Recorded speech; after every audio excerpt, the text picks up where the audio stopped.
Halo warga Nobar, kembali lagi di channel yang sama, masih di kasur yang sama, bersama Tobi. Kali ini, saya membawakan series Korea rilisan 2026 berjudul The Apartment Job, yang berkisah tentang seorang mantan bos gangster pemilik sejuta akal, yang dalam satu malam seluruh hidupnya dijungkir balikan oleh satu tuntutan mustahil, yaitu sediakan 10 miliar won, atau ayah angkatnya sendiri yang jadi taruhan. So, tanpa berlama-lama lagi, siapkan mata, telinga, dan anu-anuan kalian. Seduh kopinya, gulung sarungnya, mari kita nonbar.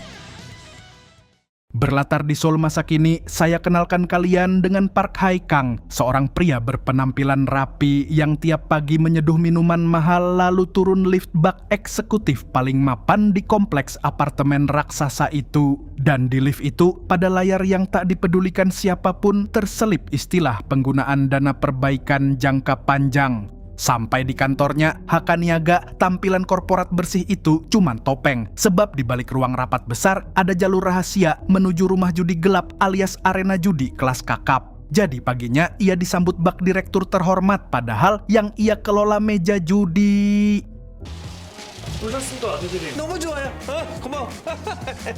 Di lantai judi, satu pelanggan menyita perhatian. Ada pria yang dijuluki Kadal karena lihai memutus ekor dan kabur tiap tempat judi digerebek. Yang bikin Hae Kang terkejut, Kadal ini orang tanpa tunggakan padahal cuman manajer apartemen. 세 군데 카드는 땡기고 현금 서비스 풀로 땡기면 얼추 우리 돈 갚을 정도는 되겠어요. Barulah di sini kelas Hae Kang terlihat sebab ia bukan penagih hutang biasa, melainkan pemburu uang cerdik yang selalu selangkah di depan. Debitur pertama Pak Oh dipaksa mencairkan pinjaman 3 bank pakai datanya sendiri sampai wajahnya ditahan agar bisa membuka sandi handphonenya. 스마일. Target berikutnya membawa Hae Kang ke sebuah konser musik remaja tempat putri Pak Choi tampil membawakan biola. Hae Kang datang diam-diam hanya ingin menonton anaknya Pak Choi. Tapi bukan cuman Hae Kang yang mengincarnya, segerombolan penagih lain ikut mengejarnya sampai lorong aula. Tapi di tangan Hae Kang, Pak Choi bukan dipukuli, ia malah disodori rekening dorman, asuransi jiwa istrinya, sampai tanah leluhur tak terklaim, uang yang pemiliknya sendiri tak tahu ada. 얘기 좀 나누고 싶은데. 그럼 피가 많이 날 텐데.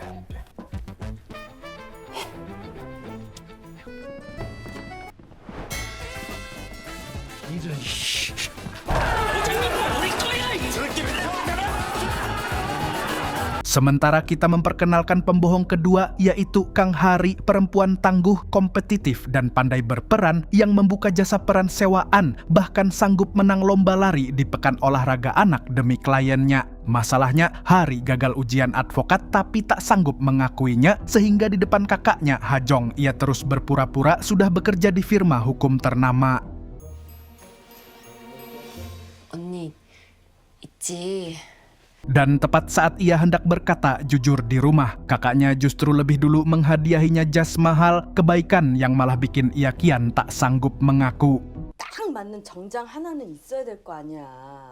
Esoknya, dengan jas necis itu, ia berangkat ke tempat kerja, sesungguhnya di sebuah kantor konsultasi hukum gratis, tempat rekan-rekannya memujinya, padahal statusnya cuman konsultan. 어머, 하리 씨 오늘 변호사처럼 입었네? 멋지다. Kembali ke Hae Kang, pagi itu ia bahkan ikut mendaki gunung bersama rombongan pejabat sambil menenteng bekal buatan tangannya sendiri untuk mereka. Di antara mereka ada Son Dae-un, kepala divisi reserse. Kini terlihat harga bisnis ilegalnya sebab keamanan Haka dibeli lewat pengabdian tanpa batas pada para pejabat, dari bekal belut premium sampai antre tas mewah sejak subuh. Hae Kang lalu menemui figur ayah bagi hidupnya, Park Yong-man. Ketika Yong-man memintanya menutup rumah judi gelap lalu bertanya soal impiannya, ia menjawab anak buahnya masih punya impian kecil, tapi dirinya sendiri tidak punya apa-apa karena semua yang ia lakukan bukan demi dirinya. Percakapan itu langsung diuji saat si Kadal muncul lagi sebagai penunggak yang justru memohon-mohon minta dipinjami uang sambil membual hutangnya bisa lunas hanya dengan sepekan bekerja di apartemennya. Lagi-lagi terdengar sepele. 야 이거 우리 아파트 가서 일주일만 일하면 바로 다 갚아. 돈 바로 회수되는지 잘 확인해라. 느낌 세하다.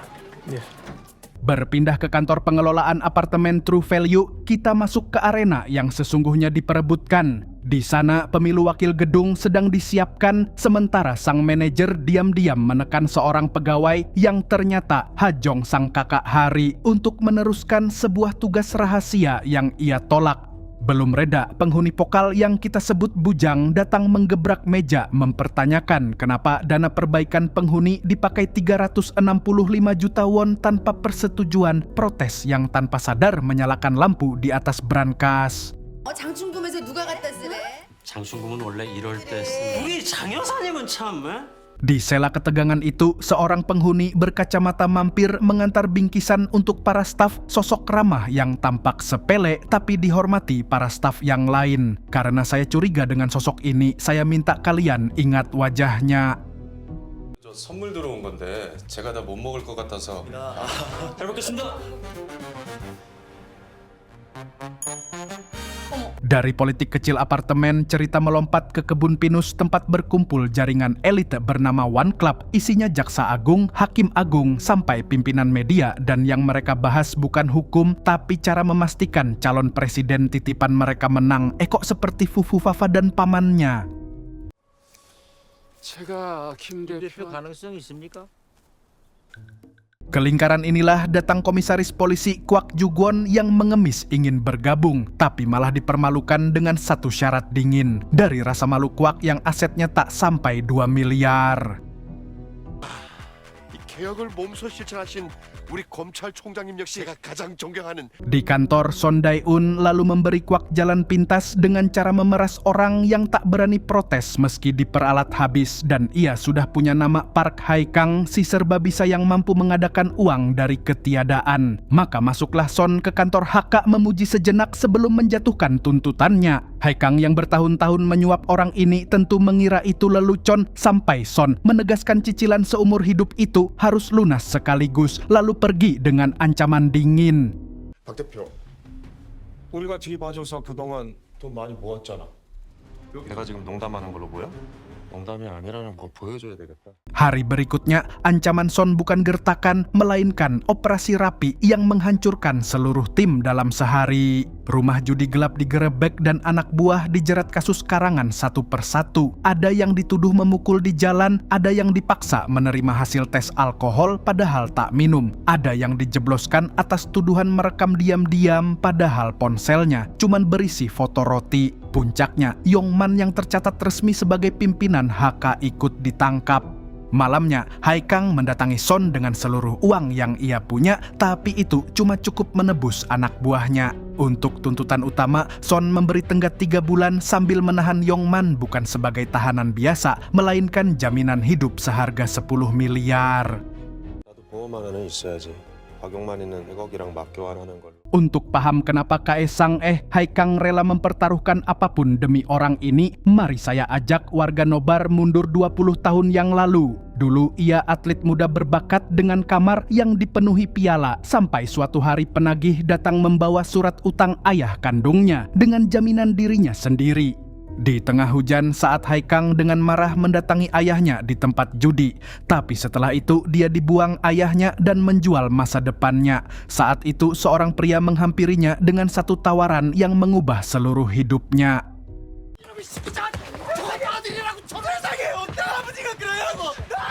내가 I'm your father 못 돼. 그래도 네 박살난 꿈 다시 찾을 때까진.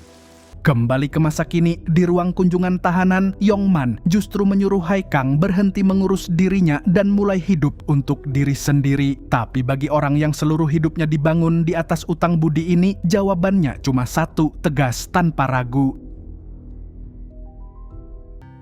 아니, 웃기지 마요.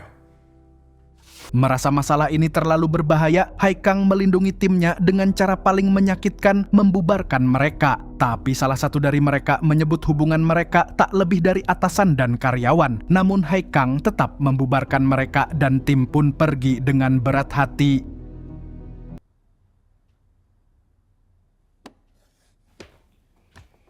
Namun mereka tak jadi pergi, satu persatu kembali, dan barulah kita tahu betapa dalamnya kebaikan Yongman. Ada yang bilang popoknya dulu ia ganti dan besarkan, ada yang kuliah hukumnya diam-diam ia bayar, ada yang impian membuka kedai justru ia yang pertama nyalakan. Utang budi itu bukan cuma milik Haikang saja, tapi menjadi utang budi mereka bersama. 그럼 같이 해보자. 100억 하다 보면 어떻게 안 되겠냐. Tim pun menguras seluruh jaringan dari dokter di ruang operasi sampai jaksa di tangga pengadilan, menjual segala aset, tapi hasilnya tetap jauh dari cukup. Di tengah kebuntuan muncul ide paling mustahil tapi masuk akal. Saat mereka sadar ratusan juta won selama ini mengalir keluar lewat amplop pesta sesama gangster dan bisa diulang kembali lewat pesta yang amplopnya pasti gemuk, yaitu pernikahan. Bersamaan itu di ruang konsultan, Hari sedang membantu nenek miskin tanpa bayaran meski dia ditegur oleh manajernya yang bilang jika kasusnya bisa dijual. 아니 상속 포기 고객님을 위로 올려보내야 되는 거 몰라요? Tak lama rekannya menawari Hari satu pekerjaan akhir pekan tanpa membuka detailnya, dan karena butuh uang untuk diberikan ke sang kakak, Hari langsung mengiyakan tanpa tahu apa yang akan ia perankan. 언니한테 줄 돈 빵꾸라며. 콜? Sampai di aula penuh bos gangster pembawa amplop, Hari baru sadar dirinya bukan disewa jadi tamu, melainkan jadi mempelai wanita palsu yang menikahi Haikang hari itu juga. Ia menolak mentah-mentah karena jelas ini pesta dunia hitam, tapi Haikang menyebutkan tawaran yang besar, keberatan itu menguap seketika. 500. 콜?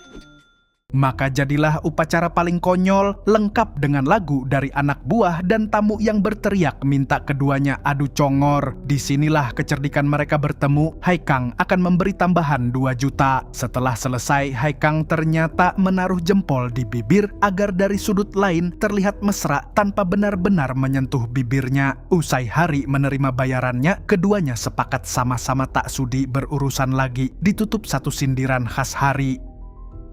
업적 종사자로서 한 말씀 드리자면 부디 합법적으로 사세요. Namun setelah tim menghitung, hasil pernikahan itu pun masih kurang 6,5 miliar dan satu-satunya debitur tersisa adalah si Kadal yang ternyata sudah buron karena korupsi. Tim memburunya, menggantungnya di tepi atap sampai ia yang tadinya berlagak berani akhirnya memohon ampun. Tepat ketika hendak dilempar, Kadal melemparkan kalimat penyelamat nyawanya.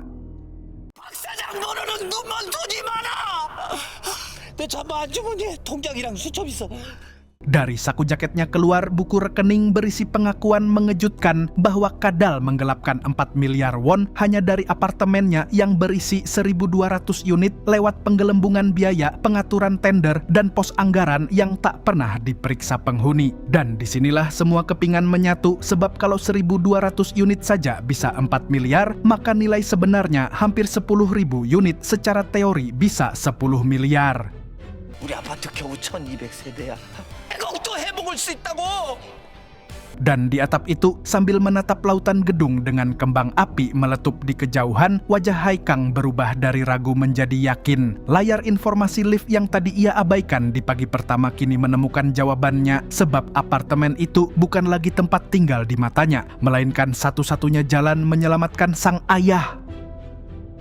Masih di atap yang sama, Haikang menyadari apartemen itu bisa jadi jalan untuk menyelamatkan Yongman. Dengan si Kadal yang masih terikat, menjelaskan kalau apartemennya yang cuma 1.200 unit saja bisa menghasilkan 4 miliar. Maka nilai sebenarnya yang hampir 10.000 unit jelas jauh lebih besar. Tapi begitu si Kadal menyebut Haikang harus jadi ketua penghuni dulu, ia nyaris digantung lagi sampai Kadal buru-buru menjelaskan cuma 2 orang yang bisa menyentuh dana apartemen dan wakil gedung adalah batu loncatannya. Setelah itu, Haikang menyuruh timnya untuk membawa si Kadal. 100억도 해먹을 수 있다고.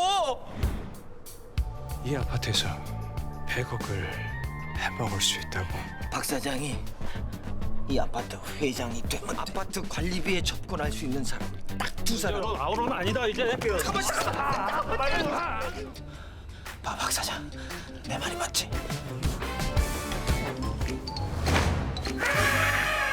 Karena tim belum percaya dana sebesar itu benar-benar ada, si Kadal menyuruh Haikang untuk menelepon langsung kantor pengelolaan tempat kakak Hari si Hajong bekerja. Dengan nada sopan, Haikang menanyakan saldo dana perbaikan jangka panjang dan jawabannya membuat seisi ruangan terdiam 17 miliar lebih. Kadal merasa senang dan di titik itulah Haikang mengambil keputusan aktif pertamanya menguasai uang itu.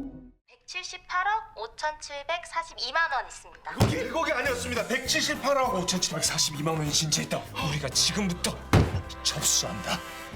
Tapi menguasai pemilu tak semudah kata si Kadal sebab arena penghuni itu banyak kubu lain. Bujang, penghuni vokal yang dulu datang menggebrak meja kantor pengelolaan gara-gara dana perbaikan 365 juta won yang dipakai tanpa persetujuan. Kali ini ia berulah lagi, kali ini membubarkan kegiatan ibu-ibu muda yang sedang menanam bibit, menyebutnya merusak tata ruang mahal sampai mencabuti bibit itu sendiri di depan anak-anak. Aksi itu menyalakan amarah para ibu yang sadar mereka tak punya wakil di pemilihan ketua gedung, lalu mendorong Cha Yun-jo untuk maju sebagai calon. Jadi sebelum Haikang mendaftar pun, dua calon lain sudah lahir. 자기가 이번에 출마해봐. 우리가 팍팍 밀어줄게. 제가 무슨 루이 엄마가 출마하면 무조건 밀어야지. 그래, 할 수 있어. Sementara itu, kita berkenalan dengan ketua gedung yang menjabat sekarang, sosok santai yang lebih sibuk merawat kuku daripada mengurus rakyat, dengan prinsip diam dan tersenyum sampai masalah reda sendiri. Tapi ketenangannya buyar saat manajer melapor jika Hajong ingin berhenti dari sebuah tugas rahasia. Hajong pun dipanggil, disuguhi teh, lalu ditekan satu pertanyaan beracun, bagaimana kalau Hari tahu dari uang apa selama ini kuliahnya dibiayai. Ancaman itu seakan menjadi lelucon, tapi pesannya jelas, Hajong tak boleh keluar. 씨 동생분이 자기가 어떤 돈으로 공부를 했는지 알게 되면은 더 이상은 좀 힘들 것 같아요. 혼자서 발 빼겠다고 하면 네 그러세요.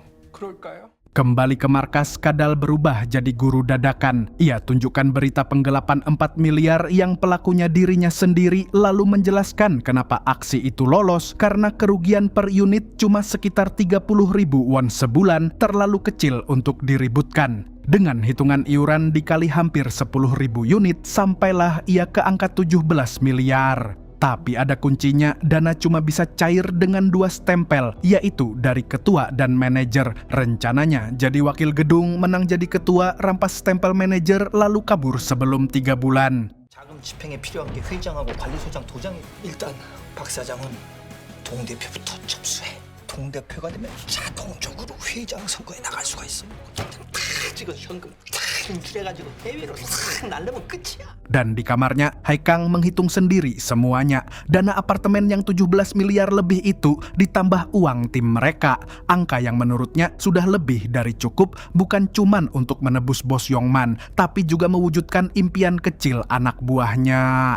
Sebelum menjalankan semua itu, Haikang menemui Yongman di tahanan. Tapi begitu ia bilang sudah menemukan cara mengeluarkannya, Yongman malah melarang keras jangan berbuat jahat demi dirinya. Haikang berdalih ini bukan kejahatan karena tak ada yang dirugikan, lalu berkata hidupnya baru lengkap kalau Yongman ada. Ucapan itu membuka ingatan 20 tahun lalu saat Yongman muda menyerahkan surat utang ayah kandung Haikang dan menyuruhnya pergi hidup bebas, tapi Haikang muda justru memilih tetap tinggal di sisinya. Dari situlah keluarga pilihan ini lahir.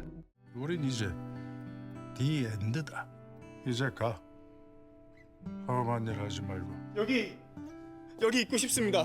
여기 형님 옆에.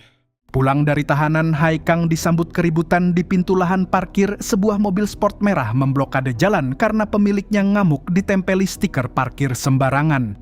Bosan melihat negosiasi buntu, Haikang menabrakkan mobilnya ke mobil merah tersebut untuk membuka jalan dan menyuruh si pemilik menggugat saja kalau berani.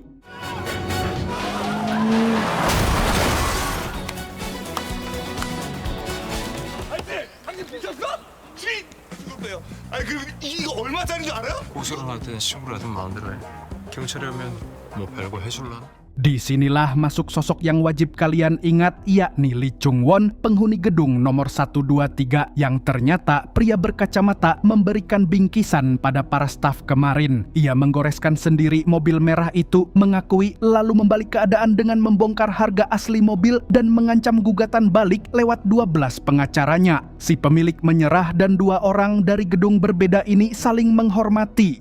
저희 회사에 변호사가 12명쯤 있는데 감당되시겠어요?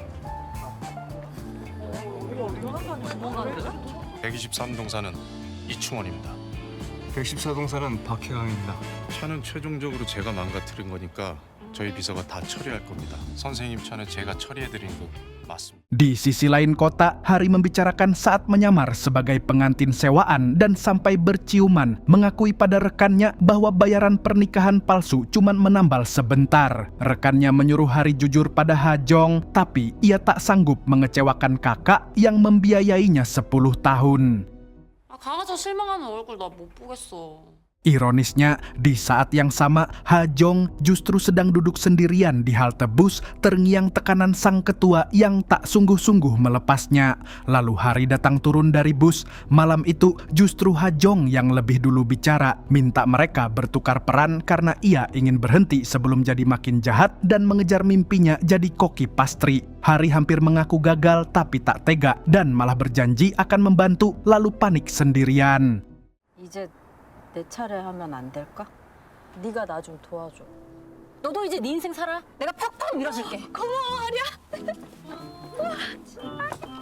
Sementara itu, sisi gelap Chung Won mulai terbongkar. Saat dirinya mengetahui jika ban mobilnya ada yang merusak, ia langsung mengecek kamera dashboard. Ia mengenali si pemilik mobil merah sebagai pelaku yang balas merusak mobilnya, tapi ia tak lapor polisi, malah menyiapkan sesi golf pagi. Di lokasi mini golf yang ditutup dengan alasan perbaikan, pria itu dipaksa berlutut jadi sasaran, sementara Chung Won mengklaim seluruh apartemen sebagai miliknya, dan siapapun yang macam-macam di wilayahnya akan ia bunuh. 괜찮아.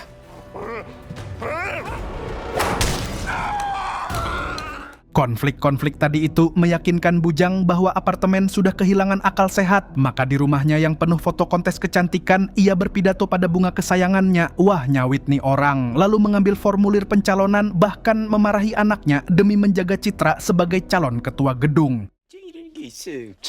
엄마도 입장이라는 게 있는 사람이야. 엄마가 지금 동대표 나가려고 그래. Di markas Haikang, tim juga merakit identitas kandidat. Timnya berencana memalsukan riwayat pendidikan, tapi Haikang menolak berbohong sampai akhirnya mereka pilih konsep merintis dari nol dengan slogan generik hunian sangat baik, lalu memotret foto resmi sang calon.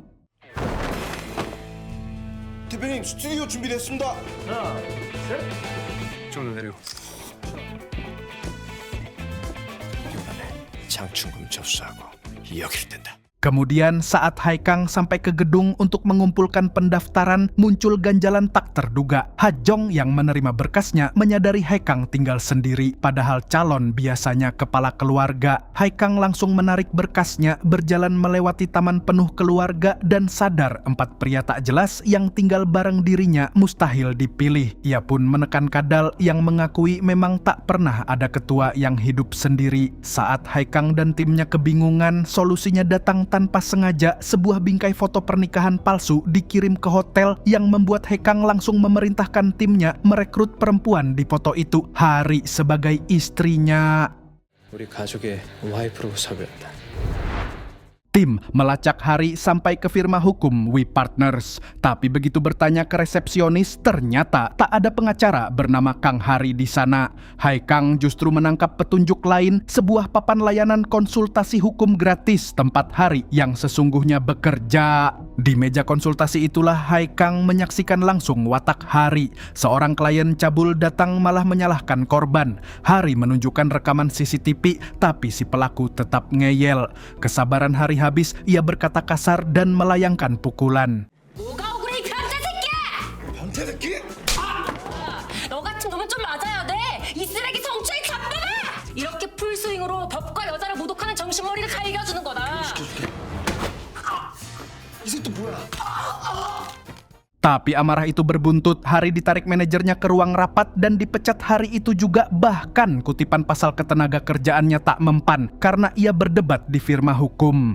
Hari pun mengemasi barang-barangnya lalu pergi dengan panik memikirkan mimpi Ha Jong yang terancam tanpa sadar saat jalan ia dibuntuti Hai Kang yang sudah menunggunya.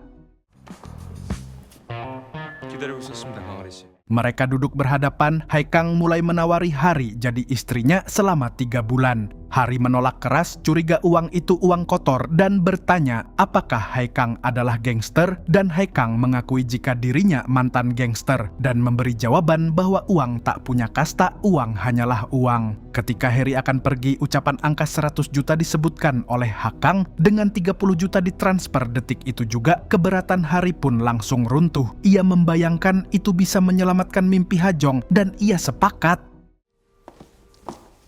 1억. 삼천이면 강화정도 도울 수 있고 당분간 돈 걱정은 없을 것 같은데. Setelah mencari peran istri beres, peran lain menyusul cepat. Kadal yang statusnya buron dan tak bisa kemana-mana dipaksa jadi ayah palsu dengan iming-iming hutangnya dianggap lunas. Dirinya langsung menyanggupi. 내가 당신 빚 다 까줄게.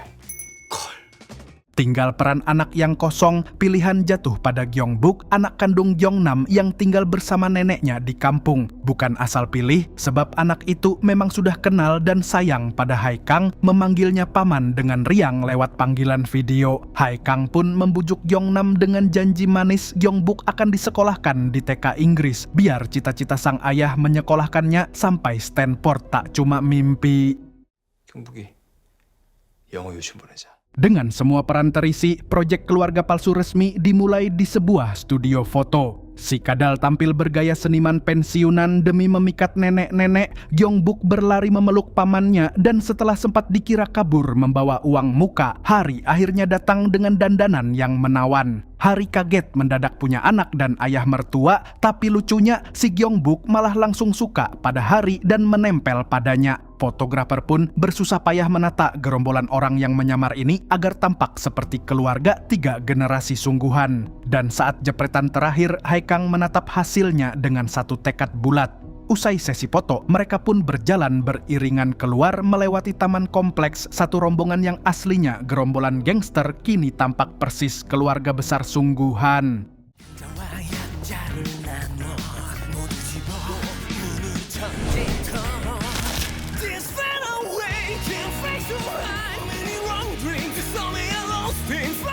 Dan begitulah part ini berakhir dengan sebuah transformasi dari gerombolan mantan gangster menjadi satu keluarga kampanye yang berjalan bareng melewati kompleks lengkap dengan Gyeongbuk memanggil ayah, ibu, kakek, dan paman.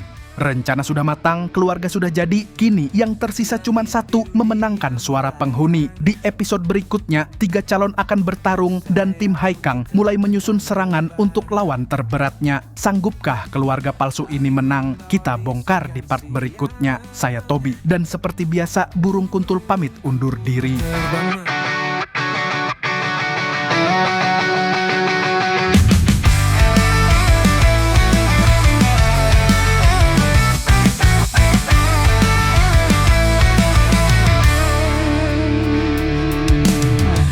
Langit biru dia melayang, sayap putih terbentang lebar. Angin membawa bisikan siang, burungku terbang melesat. Menarilah di atas awan.